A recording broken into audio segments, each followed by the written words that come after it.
25 June నెల జ్యేష్ఠ మాసంలో సంకటహర చతుర్థి వ్రతాన్ని ఏ రోజున ఆచరించాలి అంటే స్వస్తిశ్రీ చాంద్రమాన శ్రీ విశ్వావసు నామ సంవత్సరం జ్యేష్ఠ మాసం ఉత్తరాయణం గ్రీష్మ ఋతువు కృష్ణపక్షం చవితి తిథి ప్రారంభం 2025 జూన్ 14 శనివారం పగలు 2:33 నుండి ప్రారంభమయ్యి జూన్ 15 ఆదివారం పగలు 2:14 వరకు చవితి తిథి ఉన్నదండి.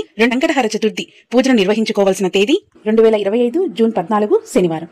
సంకటహర చతుర్థి రోజున వినాయకుణ్ణి కృష్ణపింగళ మహాగణపతి అనే నామంతోటి కొలవాలి. జ్యేష్ఠ మాసంలో స్వామివారి పీఠం పేరు శ్రీశక్తి గణపతి పీఠం. సంకటహర చతుర్థి రోజున ఉదయం పూజ ముడుపు కట్టుకోవాల్సిన సమయం 2025 జూన్ 14 శనివారం తెల్లవారుజామున 4:41 నుండి తెల్లవారుజామున 5:29 లోపు పూజను ముడుపును కట్టుకోవాల్సి ఉంటుంది. ఈ సమయంలో కుదరని వారు 10:31 నుండి మధ్యాహ్నం 12 గంటల లోపు సాయంత్రం వేళ పూజ చేసుకోవాల్సిన సమయం సాయంత్రం 5:43 నుండి రాత్రి 8:07 లోపు ప్రాంతాలలోని చంద్రోదయ సమయాలు. హైదరాబాద్ రాత్రి 9